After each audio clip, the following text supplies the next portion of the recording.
Good afternoon, everyone. So I am here to talk to you about I/O performance. Specifically, I'm going to talk about buffered I/O, direct I/O, and unaligned direct I/O. So I'm hoping by the time I'm done, you'll have some idea what all of those things mean and where we're going with some of this. So all of this is about the data I/O path, which is how the data moves between program memory and storage. So, or you could call it, what does the file system do when you call read or when you call write? So your data is going to flow from user space into the Lustre client, down through the network, and to storage, or the other way if you're doing a read. And so with data I/O, with POSIX, you have two ways to do it. You can do what we call buffered I/O, or you can do direct I/O, and that's with ODirect. And there's benefits and drawbacks doing both of those. So buffered I/O, so first one we're going to talk about, that actually means using the page cache. And there's a difference between a cache and a buffer. We're going to talk about that. So this means that all the user data is copied through the page cache. Either if it's on the way to the user on a read, it's copied into the page cache and then up to user space, or if it's going down from a write, copied from user space into the page cache and then on down. So what's a page cache?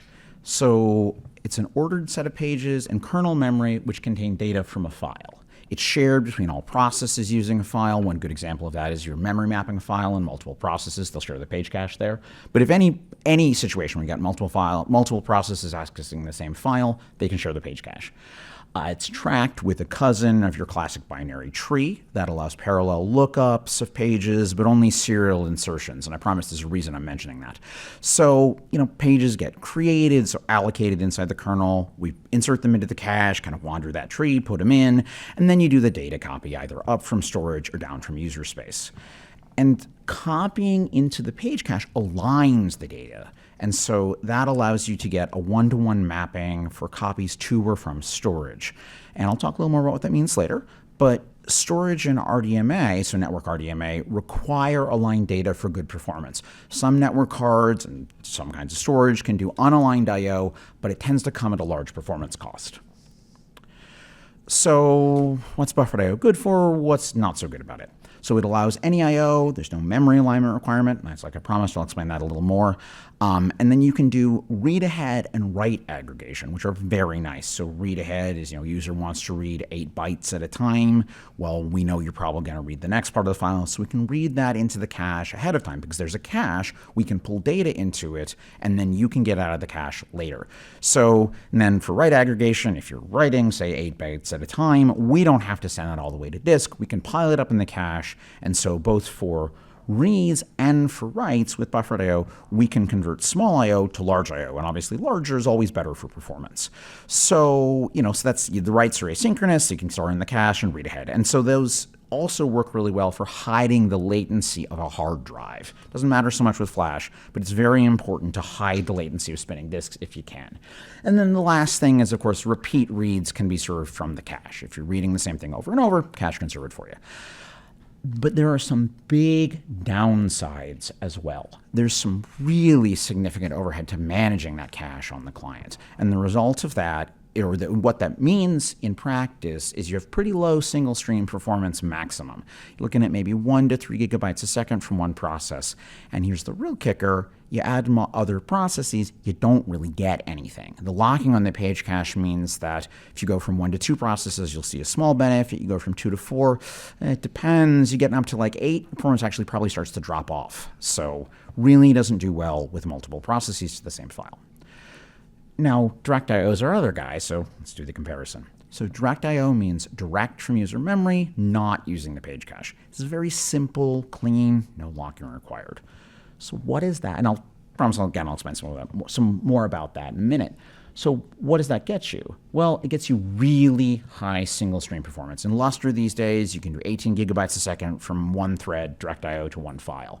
It also scales as you add processes because there isn't that page cache locking.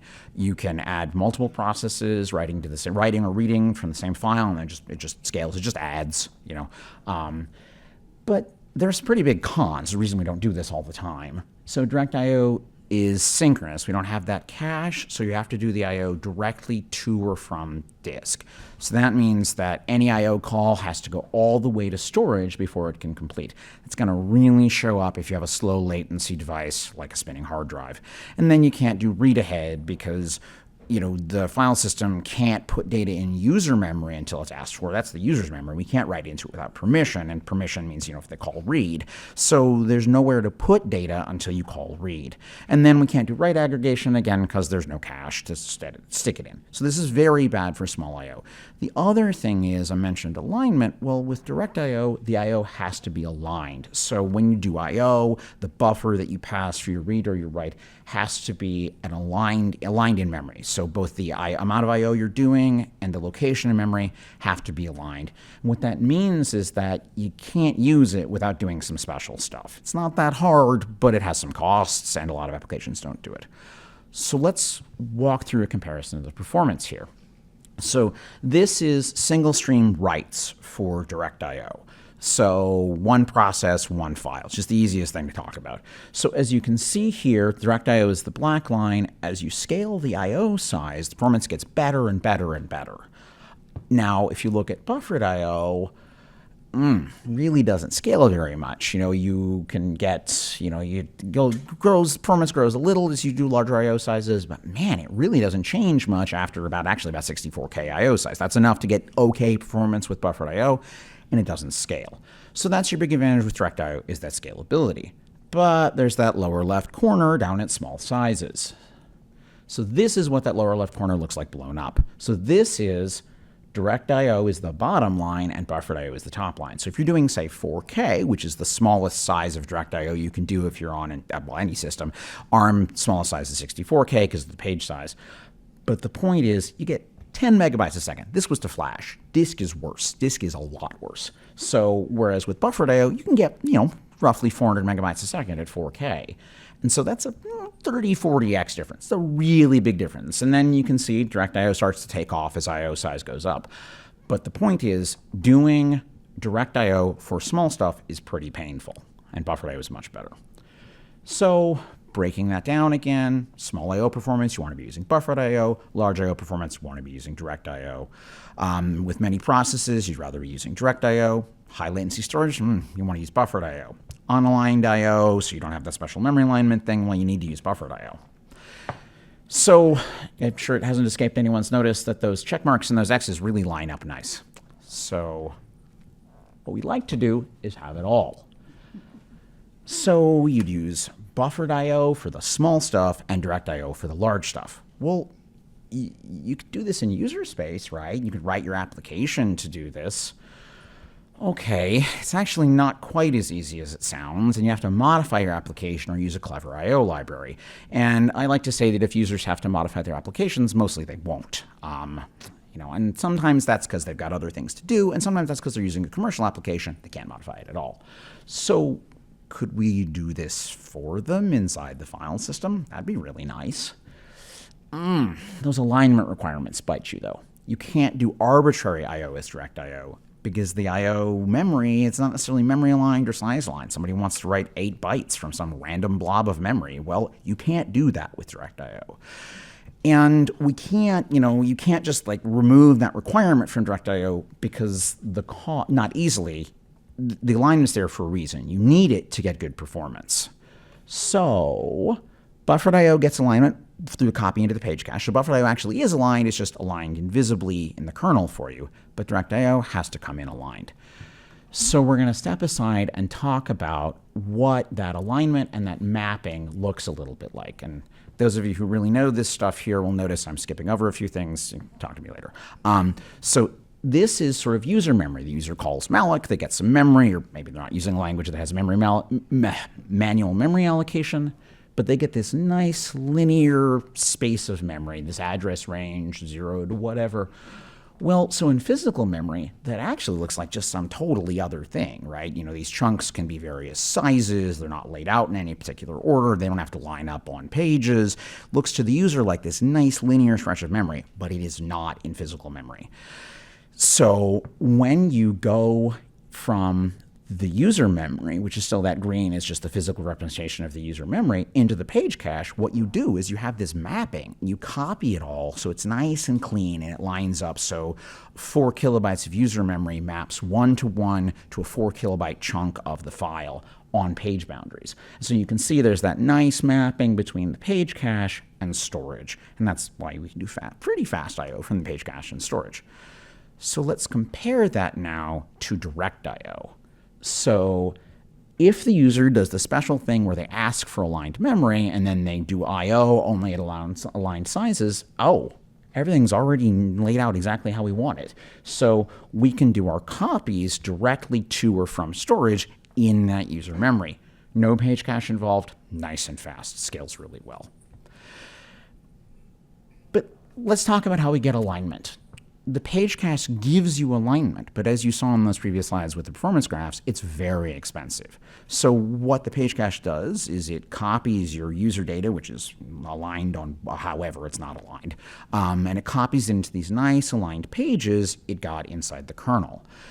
And so that cache word, cache versus buffer. So a cache can be used repeatedly and can be accessed from multiple threads. There's lots of careful stuff you have to do. If everybody wants to read the same file, or God forbid somebody wants to write it at the same time you're reading it, there's a lot of careful stuff you have to do to get this right. And so the truth is, people always think that the data copy is the expensive part of using the page cache. In practice, in most systems, it's not. It's all that setup. So, well, could we get alignment just by copying into some pages rather than using a cache? And of course, the answer is yes. So to do what I'm calling unaligned direct I/O, but you could also call it buffered direct I/O, but but we use buffered I/O for something else, so don't call it that.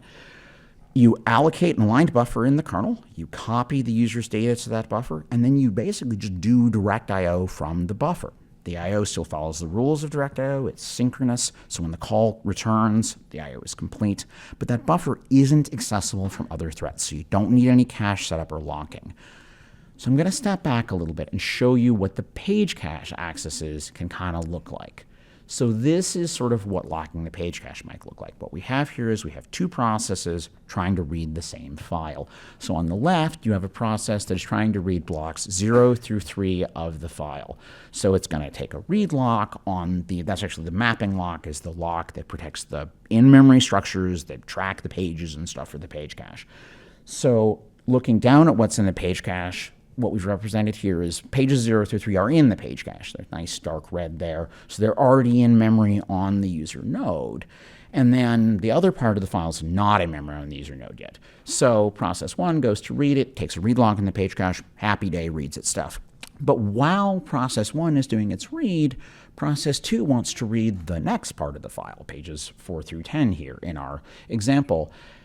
Well, it needs to add them to the page cache. So it's doing a read, but it's modifying the cache. So it actually has to take a write lock on the cache. So they conflict. These reads can't proceed in parallel.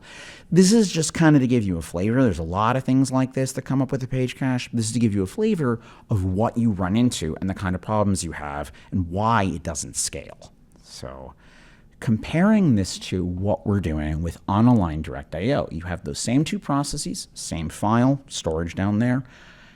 Process 1 wants to read the first part. Process 2 wants to read that second part. Well, they allocate these buffers in the kernel. There's a data copy, which I'm not showing here for space reasons. And then they can just do their I/O.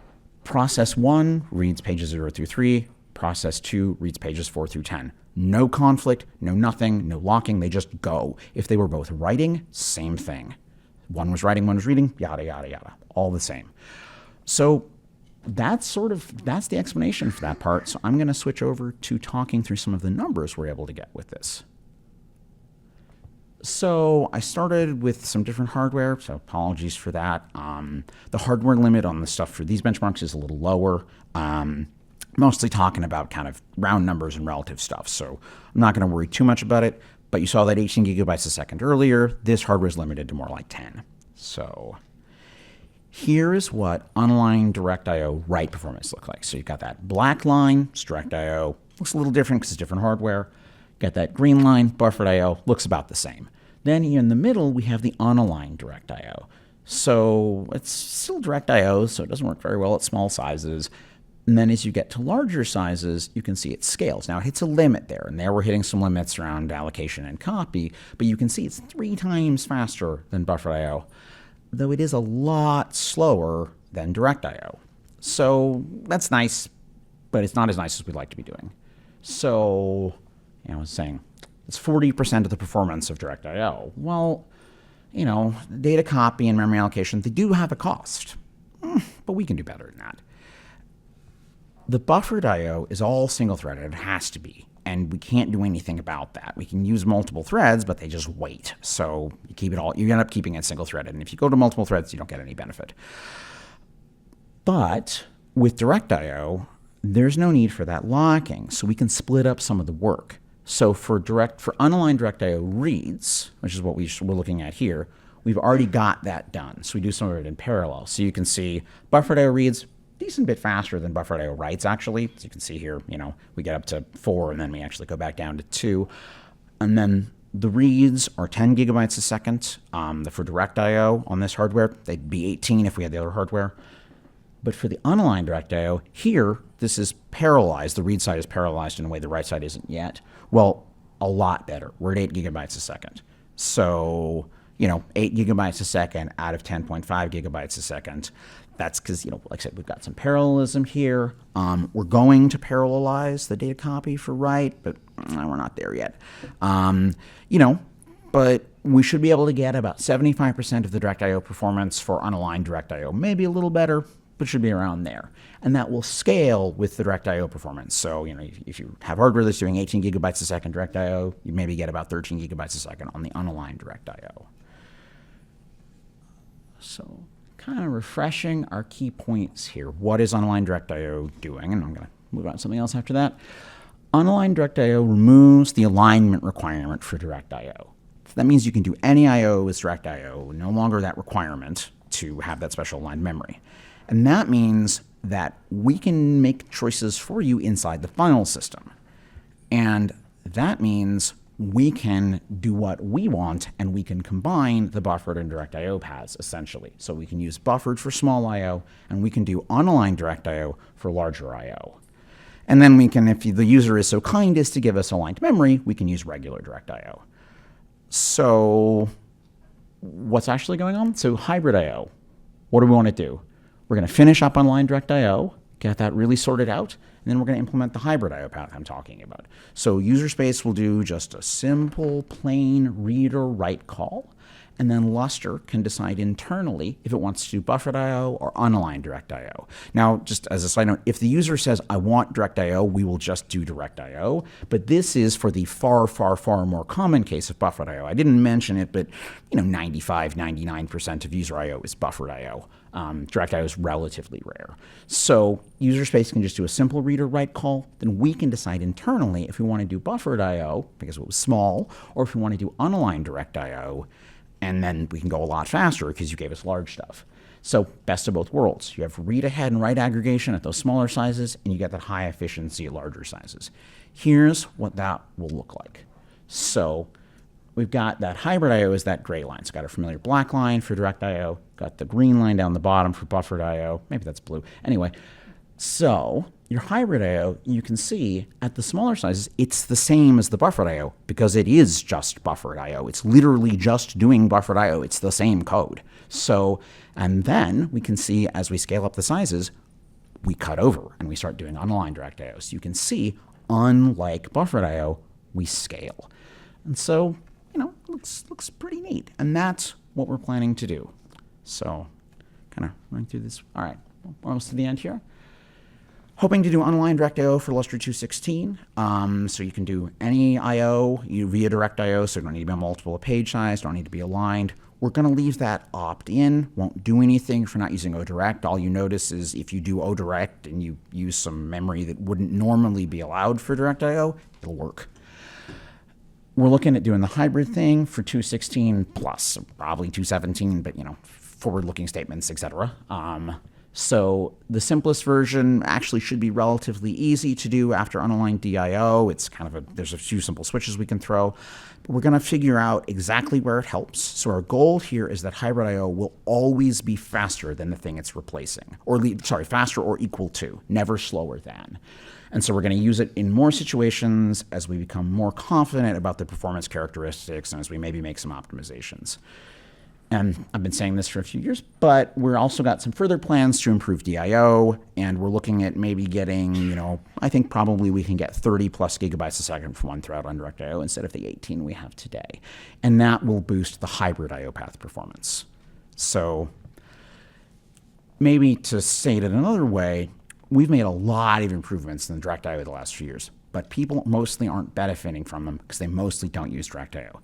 This is how we will make it easy, so easy you will just get it without doing anything for users to get the benefit. So.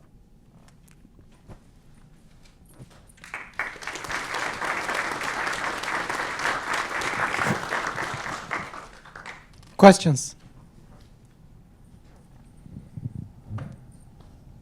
What was that question in 2020? Oh.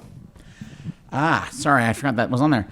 So Nathan Ruttman of HPE asked me, while I was working on a different project, asked me, why is Lustre's Direct IO path not going like 10 gigabytes a second? Why is it going 1 gigabyte a second? And if you want to know the answer to that question, I can give it to you later. But it was a good question, and it launched this whole process. So. Hey, Patrick, I have a question about memory consumption on the client. Because you explained very well that the cache, and it's complex, all this locking, but the cache can be shared. Yes. What about buffers? They cannot be shared. That is the point. If they could be shared, they need locking. Right. But can there be reclaimed? A cache can be reclaimed, and it will run on compute nodes with memory constraints. So the way these buffers will work is that we're going to have sort of a pool of them that will be pre-allocated, and then so they're there. But if the node starts running low on memory, we'll be able to deallocate from the pool. So the buffer is only needed while the I/O is proceeding. So you start your write call, you need a place to put it in memory, and then it goes into that memory, and then when the write call is over, we don't have any more claim on the buffer. And we'll keep it around unless there's memory pressure, in which case we would then make that available just through normal mechanisms. Nice, thanks. Yeah. So it will be more like GPFS's pre-allocated page pool? Yeah, there's some similarities there, yeah. Okay. How will that work with mid-level libraries like MPI or HDF5? Have you ever thought about that? I mean, I have. The answer is it's transparent, and they wouldn't need to do anything. I hope I don't put them out of business. I'm kidding, right? But but the point is that this is totally transparent. There's no, we are going to have some hooks. Like you're going to be able to, if you don't like the size cutover we chose, you'll be able to change that. And then there'll be some flags for like, just don't do this. It's not appropriate for what I'm doing. And then one example is if you memory map a file. Well, memory mapping really depends on the page cache. It's kind of the point. So memory mapping has nothing to do with this, so memory mapping it will act exactly as it does today. So. I think you mostly answered the question that I had, but what should a customer or user do if they expect write-through behavior? And so they write something using large block, knowing that a sister thread will want to read it right back. What's the bypass for this, or how is that handled? We have write-through behavior. So I didn't get too far into it, but the POSIX definition of consistency is when a write syscall returns to user space, any subsequent reads will be able to see that. And we follow that, same as Direct IO. The buffer only lives for the duration of the IO call. Right, but if you do Direct IO, it is bypassing the page cache entirely, right? So Direct IO empties the page cache in the relevant area. It already does that today. Okay. Direct IO flushes the relevant portion of the page cache. Right, but what if I want to read that back from the same client and I do what I have it's to not go in cache, sorry. Yeah, so Yep, you lose on that one. It is a regression in that very specific case. Correct. So one of the things we're hoping to do is to read after write on the same client. Yeah. We're hoping to have some ability to notice that. So that's part of why this isn't just gonna turn on all day one everything, because that is at least in my mind right now, that is the number one workload that might regress. Yes. Okay, thank you. Yep. will you able to detect and turn off the hybrid I/O and revert back to the standard ways of doing I/O if that's the case? Yeah, I Or- mean, that's the idea. You know, I mean, I haven't quite figured out how all the detection will work. I've got some ideas, but that's why that's for later, right? So, but yes, that is the idea. It can go on and off, you know, between individual I/O calls. This is just a choice we're making when your I/O call enters the kernel. We make this choice. We can make it differently. So, Read after write is a small use case. that is my opinion as well, but there's some commercial applications that do it. So, Correct. yeah. Do you know how this will work with GPU direct storage, and if there is cache in GPU because it's separate memory and So that's a very good question. And I think given the way GPU Direct works today, where they oblige us to do ODirect so they can do their hardware magic, we would not be able to do this. But GPU Direct is Direct I/O only because of some of the alignment requirements, right? You know, so they're doing their own magic in the GPU, and they're doing I/O sort of DMA style from the GPU. And that today is limited just to aligned Direct I/O, so for full normal Direct I/O. Well, this whole trick depends on having a CPU and memory and system memory, and so we just wouldn't apply.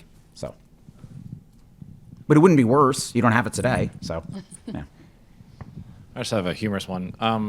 Is this when you guys try to get back in tree? Is this gonna like make kernel devs' heads explode because you're doing unaligned DIO? Or I think probably not. As someone with a fair bit of experience doing horrible things with kernel code, I didn't need to do anything too scary here. There's some stuff you have to write, but it's not too bad. I think this will be okay. But we'll find out, I suppose. There's always surprises with lots of other people with strong opinions all get to look at your code at once, which is what happens when you go upstream. So, yeah. Well, I know user communities love things that are transparent improvements, so that's one of the big selling points, I think. Absolutely. And those who know enough about the I/O pattern to use direct I/O, in my experience, a lot of them do use it. So. Yep, absolutely. And they won't see any change, but that's fine. They're already happy, I hope. already- So, thank you very much. Any other questions? Let's thank our speaker. Thank you, Patrick.